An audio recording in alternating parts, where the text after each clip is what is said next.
All right, here we are. Welcome to Association Chat, an online discussion where we warm ourselves by the virtual fire with topics of the day, welcoming thought leaders and trailblazers alike to join up in this online home for the community. I'm the host of Association Chat, KiKi L'Italien, and oh man, the political landscape in Washington, D.C. has never been more complex for associations and nonprofits than it is today. And if you are in these early months of 2025 and you think that you're seeing some challenges in front of you, you're not alone. Nonprofits are filing lawsuits over federal funding freezes, industry associations are grappling with trade policy impacts, and professional associations are facing legal scrutiny over things like their DEI initiatives. So these aren't abstract policy issues anymore, they're real and they represent real challenges that affect your organization's mission, funding, and future. So, this seems really heavy, right? This is already a pretty complicated topic going into our interview today, because I am thrilled to welcome today PR powerhouse Adele Gambardella. She's a woman the Wall Street Journal has called the expert to call in a crisis. With over 20 years of experience managing her own top PR firm in Washington, D.C., Adele has guided organizations through some of the most challenging communication landscapes imaginable. And she's also the co-author of the recent book, Convince Me: High-Stakes Negotiation Tactics to Get Results in Any Business Situation. She's a regular contributor to Inc. and to Entrepreneur magazines. And I wanted Adele to be here today to talk about when associations should take a stand on controversial issues, how they can do it effectively without alienating their members or risking their mission. That's a critical question on people's minds. That's a critical question on my mind. And Adele, thank you so much for being here today. Thank you for having me. Yes. So, okay. It is very difficult to be walking around right now, talking, communicating it all, to feel like you're going to be able to communicate without stepping on a landmine, without really risking a lot. And I know that you have served clients across the political spectrum, including Donald Trump. How do you maintain? Not him. It was President Biden. So, President Biden. Yes. Okay. Yeah. So, but across the political spectrum, and you have worked with all kinds of different organizations who also would have different lenses through which they look at who's sitting in the administration today. In working with such a wide variety, how do you balance that? What is your best advice for people who are just looking at this and saying, I'm working with polarizing figures. What can associations learn from you about sort of establishing this balance?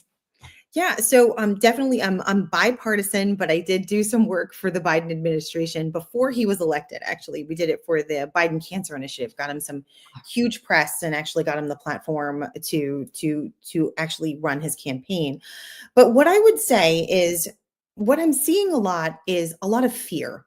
There's a ton of fear in the market. I just think people are so afraid. They're afraid to say anything. They're afraid to be vocal about the things that are important to them because they fear retribution of some kind.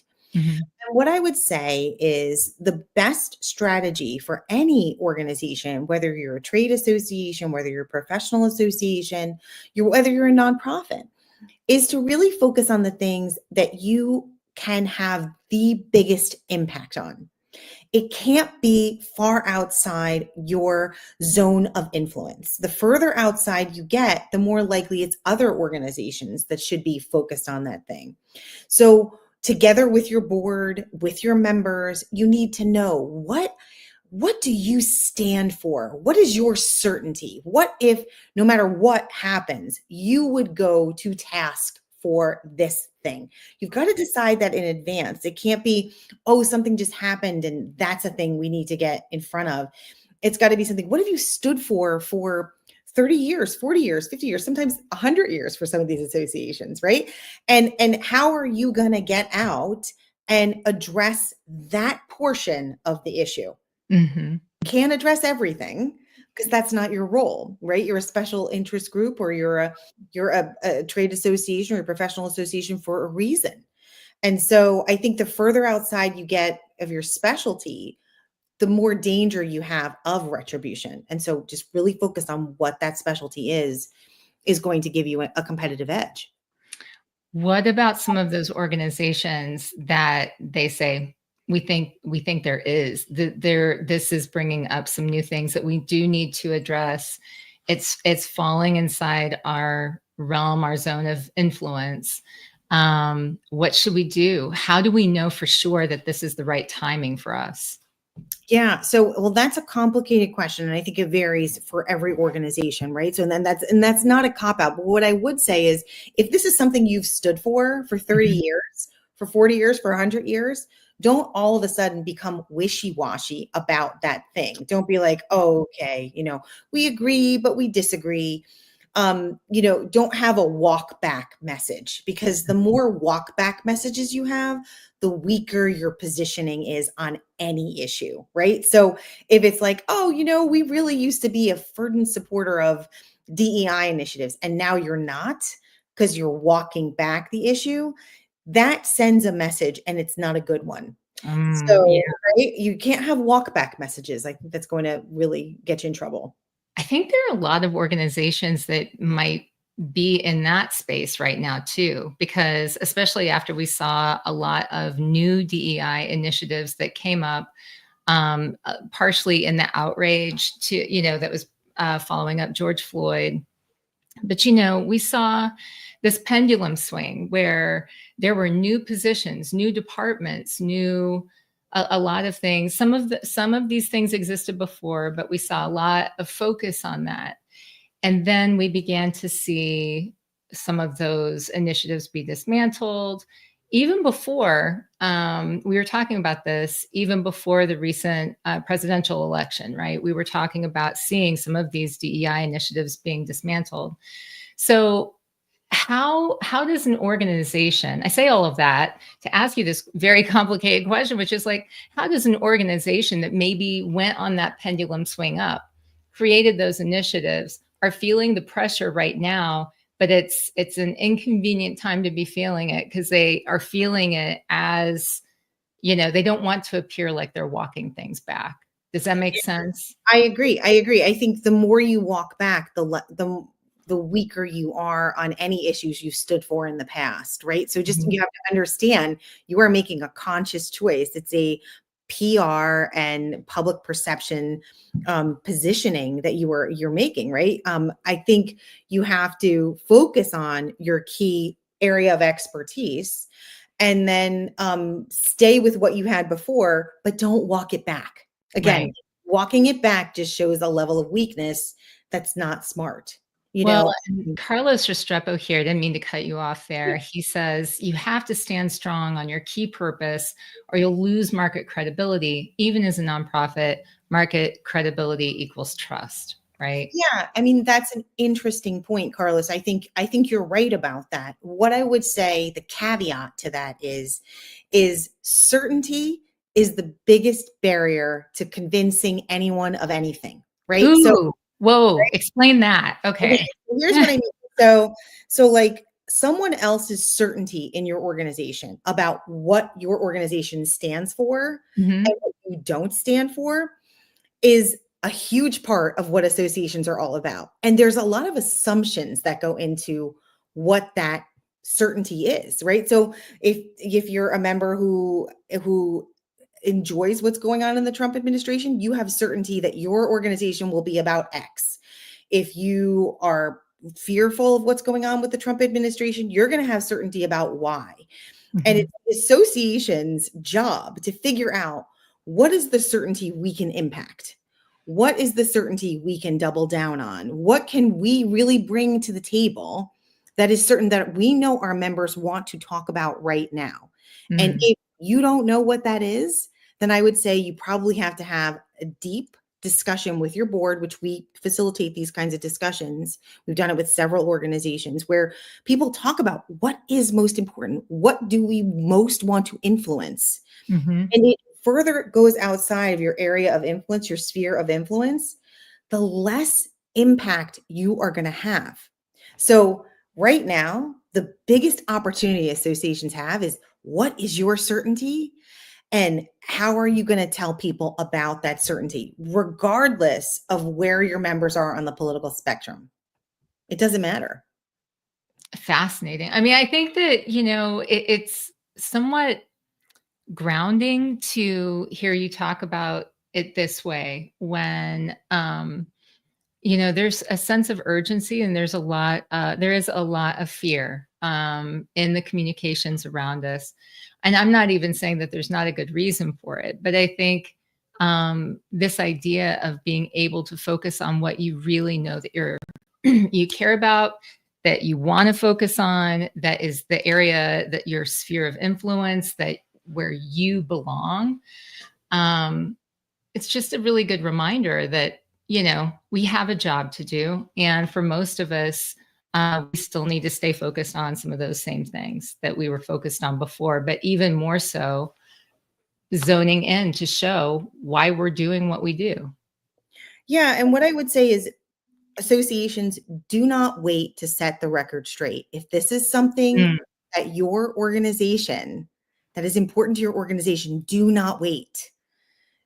Come out. And if that is in your sphere of influence, it is something your members care about, you have to push it forward, yeah. right? It's so, so important. And so one of the things I want to talk about really quickly is, I want people to recognize what is currently going on, because I think the administration, what they're trying to do is change people's minds. And they're using a formula that's been around for 40 years, and it's all based on social science research.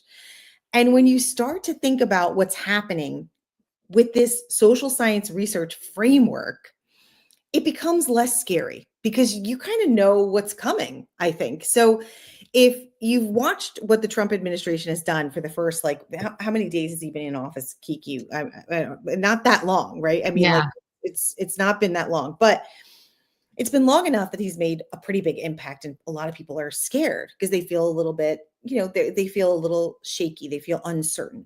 Hmm. So what he's using a point of agreement, and he used this from the beginning, right? So every good convincing strategy starts with the point of agreement.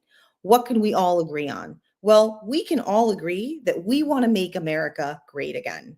I mean, nobody can really disagree with that point. I mean, you can. How do you make America great again? Should we make America great again? Okay, but most of us want to make America great again. So that's a great point of agreement. And convincing is all about a continuum. You're moving people down a continuum. So what do? You focus on what's called FUD. And again, we talked about certainty being the biggest barrier to convincing anyone of anything. Well, what you want to move people is from fear and uncertainty to confidence and clarity. And he's doing that. But first, he's going to scare you a little bit, right? That's what his administration is doing. And he's doing that in a number of different ways, right? So fear. Examples: immigration, tariffs, new enemies like China, Canada, Mexico. Uncertainty: things like record-breaking policy changes, Elon Musk's organization, the federal workforce reduction. Doubt: mainstream media censoring, government spending equals fraud and waste, right? And he's putting all these things out. But what he's eventually going to do is move to confidence and clarity. And what I would say is, if your organization could understand what FUD is coming up, right? What is the fear, uncertainty, and doubt that your organization might encounter with this administration, then you don't have to be as scared about what's happening. You just have to prepare. What is uncertain? What is a fear that he might push out against your members or your industry? What Hmm. is uncertain about what it is you do? What is a doubt that people feel about what you say and what you do as an organization? If you could just tackle all three of those things, then you could pretty much know what's coming down the pike, and it's not as scary and it's not as fear-based. Well, what about those association executives those leaders have a pretty divided membership, and they're talking, like, even on their board. I'm sure this is so difficult for us to imagine, right? Haha. Mhm.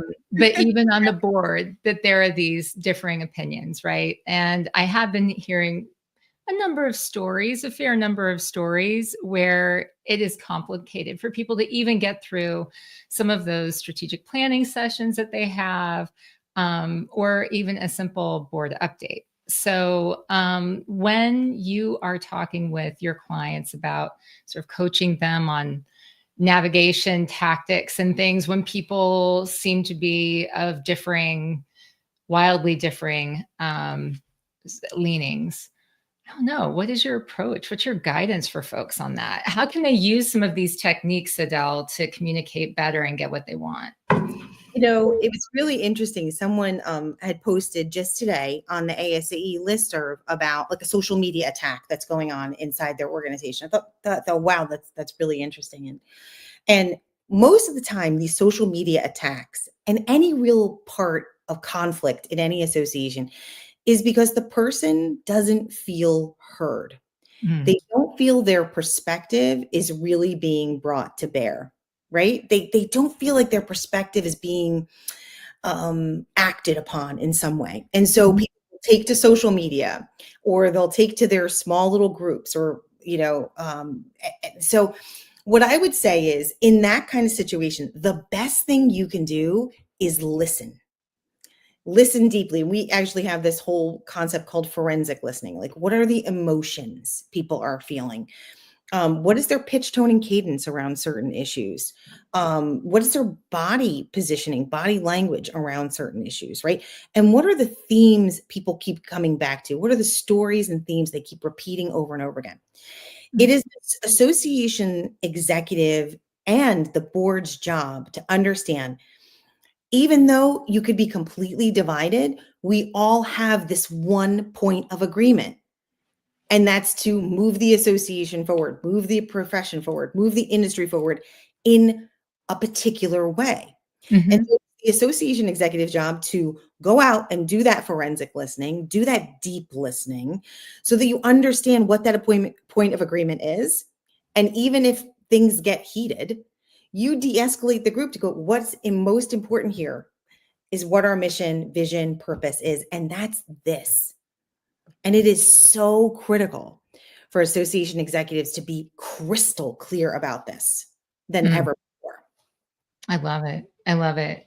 Well, and so much of your advice today, it is meaningful right now because people are concerned about, when should I take a stand? When should our organization do this? How do we do this? How do we know when it's the right time? But a lot of your advice is really beyond even a time, right, like right now, which is super politically charged. There's a lot of change that's happening day by day. It's just that this is a moment where on any given day, an association leader will have to make these decisions. That's why I think it's fascinating. You've got these frameworks, you've got these ways that you're looking at things. Speaking of frameworks and these ways of looking at things, Carlos brought up this question: what if the CNC stage, which I'm old enough to remember CNC factory, so that's immediately what came to mind. But for you youngins out there, you won't know what that means, but that's okay. What if the CNC stage is what is causing the FUD and the fear, uncertainty, and doubt? So that's your confidence and clarity. Confidence, is that where it goes? CNC. What I would say, what if your confidence and clarity is what's causing the FUD? Is that what Yeah, the question is, yeah. Carlos?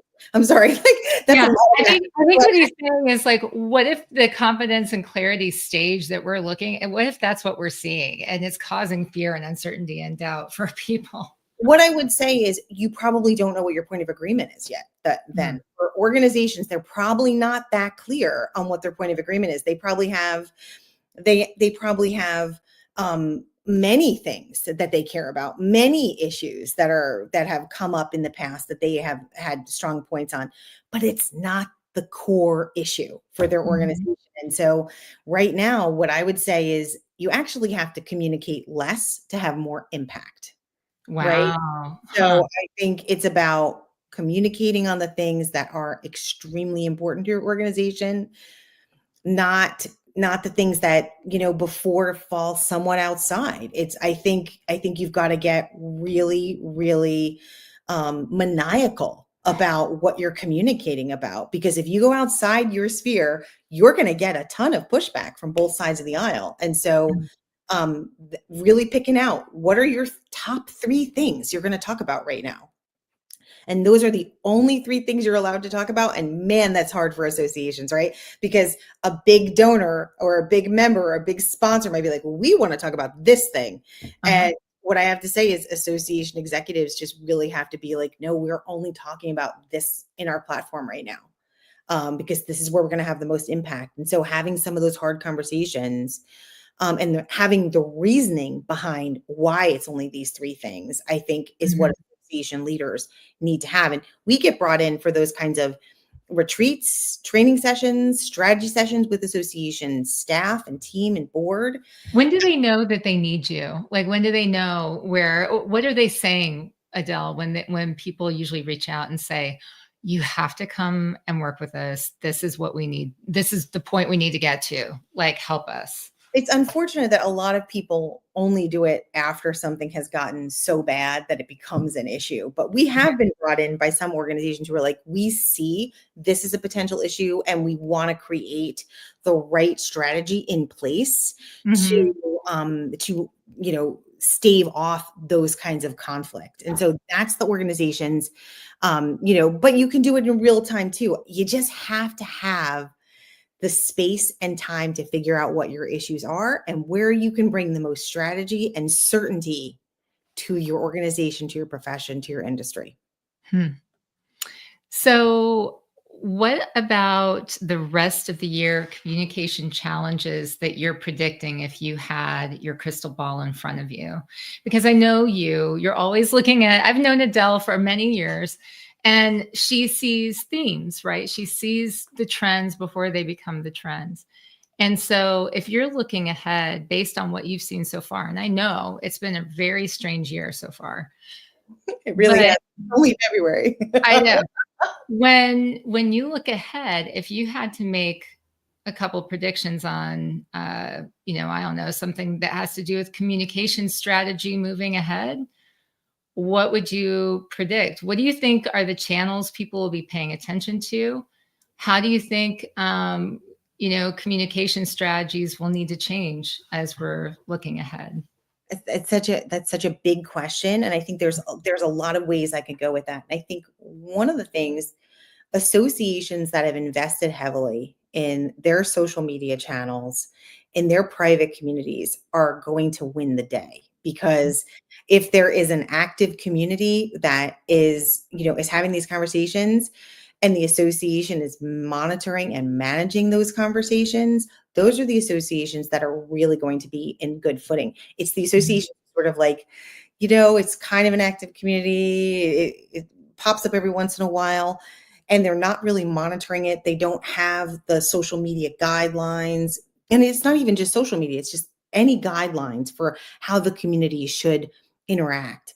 I think they're going to be in trouble, right? They're going to have some issues. Also, associations that try to touch on many things are going to not be as effective in communications. It's the ones that are really narrowly focused, who understand what they bring to the market, what's important for their members, what's important for their stakeholders. Those are the ones that are going to win the day. And you can't get distracted with everything else that's going on. I mean, the first Trump administration was they acted in very much the same way. Like, if you go back and look at some of the news clippings, and I started out as a journalist, but if you go back and look at some of the news clippings from the first administration, people have the same fear, uncertainty, and doubt that they have right now. And it was a lot of change. It was a lot of, upheaval. It was a massive pendulum swing from one administration to the other. And I think, we have to be ready to understand exactly how we're going to have the most impact. It is those organizations that are going to compete and win. And man, if you are ready to respond because you know what those issues are and you're ready to respond quickly, you're going to be first to market. You're going to be, one of the people that they turn to for thought leadership, for media, both in your industry and beyond, because you are ready. You know, one of the things we did was we worked with IDSA, the Infectious Disease Society of America, and we worked with them for doing a lot of their crisis communication planning. And they invested in us, and they invested in their crisis communication planning. We did this right before the pandemic, and they were so poised during the pandemic to respond that they were right up there with the CDC responding to different issues because they were poised and ready. They knew what their messaging was. They knew what they stood for. They knew what people wanted to hear from them, and they were armed and ready with great strategy. And so organizations that have that readiness, they're going to be the ones that win. Well, and so to that point, if you're listening to this, it's not going to help you very much, but hopefully you'll be able to find this link I'm going to refer to in your show notes.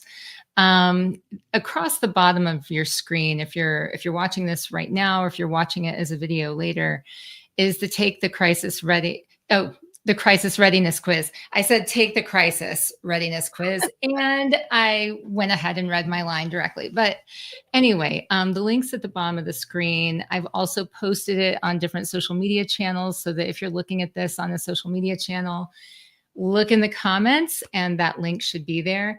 But tell us about this crisis readiness quiz. What is this going to tell us? I guess how ready we are for a crisis, right? I think so. And it's how ready you are to respond to anything in real time that's going to happen for your organization. It's not about crisis. The same techniques that work in a crisis situation work in any real-time situation. So like, let's say your organization is in the middle of an issue that comes up. Well, you're going to have all the strategies because you're going to have a team ready to respond. You're going to have your legal team ready if you need to ask some questions.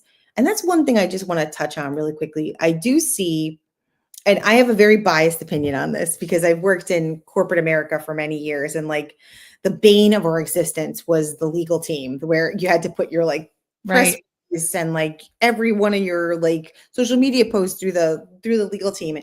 And what I would say is listen to the legal team, but also understand that it is not something that's, the legal team knows what's right in court and what's not going to get you sued and what's going to keep you out of trouble legally.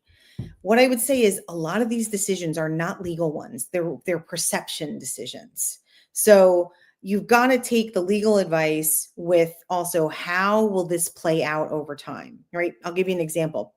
We had one association. They were having just a huge firestorm about a particular situation. They hired a lawyer. And the lawyer sent literally 6 letters to this group, escalating the situation every single time they sent another letter, right? Like the people were like, oh my God, we keep getting a letter back from the legal team. Like, why are we not hearing from the association? Why are we not hearing from the people who we're trying to get in touch with? Why are we not being heard? We just keep getting, and they got more and more and more and more angry. And it just could have been handled with a call, with a listening session, with a, hey, this is how, these are the concerns we can address. These are the concerns we can address. Here's what we're going to do moving forward, instead of just a legal approach. And so I really want people to be cautious to not hide behind legal with perception issues, because that can also cause a major crisis issue. I'm so glad that you said that, because I really think that that is such a challenge, and it can escalate a crisis so much when people try to avoid, and that's what it looks like. It looks like you're trying to avoid something and handling something and communicating about it. And sometimes it can look, sometimes rightly so, and maybe not, but sometimes it can look like you're guilty of things that you're not guilty of, just because you're not addressing a situation that everyone knows is there. And I think that is really important to think about too, is, Adele, being prepared, right? Just knowing that you have that plan in place for when inevitably something's going to go wrong. How do we address it? What do we do? When do we know that we need to, while listening to legal, sometimes continue to communicate in spite of the way that legal is advising. Yeah, or you can follow the legal advice, but you can also communicate what's happening, right? Like So if you followed legal advice 100%, they'd have you do nothing ever, right, right? You know, so like yeah, I'm not saying don't follow legal advice by all, but it's just I also would, I don't yeah. know, sit like this all day and not do Yeah, it's a anything. grain of salt, right? I mean, it's advice. Legal advice is advice. And so you've got to take the parts of it that make the most sense for your organization. And so if part of it is going to be, I have to communicate this regardless of what, of what legal says, it's not that you shouldn't listen, but you should make a educated decision on how it's Mhm. perceived after that. I mean, I think a great example that just happened is Delta Airlines with the plane that went upside down. Oh, right. Right? Yeah. And so they took all of the passengers that are on the plane and they're like, "Hey, we're going to give you $30,000 because you were scared." And they probably wrote a nice little email and a lot of people were like, "Hey, okay, $30,000. Yeah. scared Right. out of my life, but $30,000 sounds pretty good." And then there's one guy though, right? There's one guy who understood and I think this is a case where legal was given really great advice.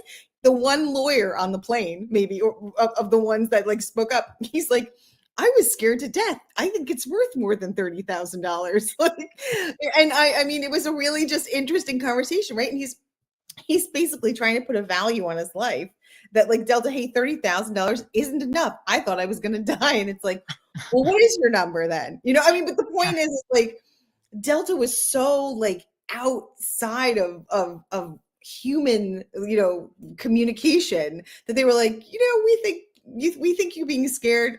Well, our insurance adjusters say this, our legal team says that, our budget says, it's $30,000. Drama. Peace out. I mean, Oh like, my that's God. not a way to handle the situation, right? No. Like, they should have had people on the phone de-escalating these folks, like making them feel like, hey, you get free flights for the rest of your life, or whatever it is, whatever that person needed. It's individualistic. It is not Yeah. everybody's worth 30 grand. Here you go. We're going to write the checks. It just does not make sense. See, and it's really helpful to talk about it that way because I mean, I would be the one that's over there going like, "Wow, $30,000. That's really great. I wasn't expecting it. I'm glad I got away with my life, you know." And then you've got your lawyer over here that's like, "Yeah, I definitely, I my life was going to be so much richer." The I'll never get fear, on the plane again. I've lost sleep. It's like, okay, cool. Like keep yeah, adding that up. What does that add? My point is that like a crisis situation, like one where a plane goes upside down, yeah, it's going to mean different things to different people. Just like people within your organization are going to take whatever situation is happening to your association, industry, profession, and they're going to look at it differently. And so there is not a one size fits all approach, but there is a point of agreement and there is something that you can be really certain your members want to hear about from you. That's the thing to focus on right now more than ever.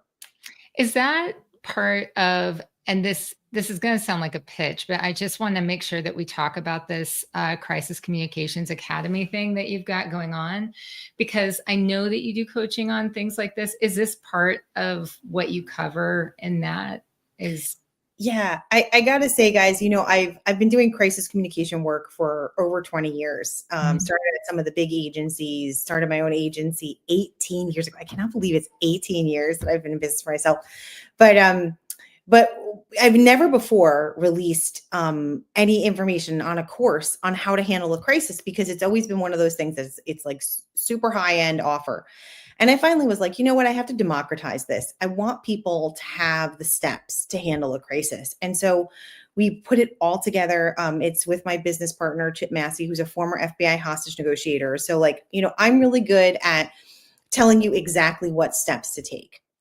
And I have to say, like, most of us are really good at knowing what we know. But what we don't know is, and what we're not trained on, and what a lot of us don't have leadership experience in, is how to get other people to want to do what you know is the Mhm. right. So, Mhm. and that requires de-escalation, deep listening, understanding where people are coming from. And most of us are just not trained to do that. And so what I would say is this course, this online course gives you the skill set to be good at handling any situation that comes your way, exactly what to do in a crisis. So it's a really good value. It almost like makes me sick to put it up for that. It's really Well, good. Yeah. you can check that. You've got that. I love it because people can really get to know some of like understand a little bit of what's inside Adele's mind in all kinds of different ways. Whether it is the book, you have a couple of books that are out there. Spike is your other book that's out there. Still a really great book to consider and go and look at because it has to do with timing people and recognizing your spike. Take the crisis readiness quiz. Go and find out, are you prepared? Are you ready? And then, yeah, the Crisis Communications Academy. This is if you want to level up your game and be better prepared no matter what happens, and know at least how you're going to handle yourself and your best next step, right, with communications. Absolutely. And please reach out, like give us a call, write us an email. We are not opposed to jumping on a call and addressing some of your concerns. A lot of times, guys, this is not even communications. This is like expert level crisis communications. And that is not what most PR people, comms folks, marketing people, they're not trained in this. And so don't be alarmed when you don't know what to do or they don't know what to do, because this really is even a specialty within crisis. And we can help your team be ready. And it's such an important time to have your messaging right, to understand what certainty you can bring to your members. That's how you can continue to be very relevant and very timely. And there's so many examples of this, that we've handled for the actually the Ebola crisis. When was that? Was that the Gosh, Trump administration? I think so. Maybe it I'm was not sure. I'm not sure. Obama. It was actually Obama's, anybody who was in first responder zone at this point when the Ebola crisis happened, anybody who was running an organization for first responders, emergency nurses, anybody in that, right? I think what we did was the woman who was running it, her name was Susan Johannes. She was running the Emergency Nurses Association, and she's like, Adele, she just read my book, and she's like, this is my spike, this is my spike, this is our time to get out there. And I said, it is. I was like, go talk about the fact that emergency nurses are dying of Ebola because they can't help but continue to give people care, because this is how they are trained. They are the first ones to be impacted by this. And it's such a rare thing, but go out there and talk about the first one. So she does, right? She goes out there, gets on CNN, gets on all these media platforms, and then she's talking to me on the phone. I promise, this is really a true story. She's talking to me on the phone, and she's like, it worked. We're all over the place. Where our association is, they were talking about how first responders are so important in these health crises. And she's like, Adele, she's like, my phone's ringing. It's the White House. I gotta go. She hangs up the phone on me. It is the Obama administration. Now it's coming totally clear with me. And they invite her in to talk about how first responders should communicate. And the reason why is because she understood how her organization fits into the conversation at that moment. Mm-hmm. That's what people, if you want to be super relevant, and I have tons and tons and tons of examples, but I think that's like one of the most fun. It's like she literally got a call from the White House because it was so perfect for her organization. And she went out and she was first and she was fast. And associations are not really built for this. But if you can be, the impact you can have can last, generations for your organization. It's really huge. Can I ask you? Okay, I was about to try to wrap this up, but I just can't help but ask this question, which is, um, for the association leader that sees, and I kind of touched on this earlier, but I want to dig in a little bit more. Okay. For the association leader that sees that there is an issue that is touching on what they care about and Okay. what they have said that they're invested in supporting, but they aren't sure how how far to go in leading the charge on getting in the media and stuff. What about when it does impact what they have argued for so long, and it's part of their mission, but they still feel like this is risky. I'm not sure if right now how far into this I should get. How would you guide them to assess that? I mean, I think one of the first things to look at is your organization Mm-hmm. only organization that can take on this issue? Or are you one of many? If you're more than one of 100, Mm-hmm. don't touch it. If you're one of 25, think about it, because you might still have a perspective that people want to think about. If you're one in 5, you should have a perspective. If you're Mm-hmm. only one and you don't have a perspective, you're going to miss it. So I think it's about how many other people can talk on your topic with their level of certainty, your level of certainty. If that is one and you're the only one who can talk about that issue, you better have a strategy. You better get out there. Even if it's risky, you could say something. Okay. Ooh, I'm so glad I asked that question. That was such a great answer, Del. Well, I think it's also about, like, what can you say? One of the things I would just like to point out is you can also say we're working on this issue. I Yeah, mean, that's right. still a statement.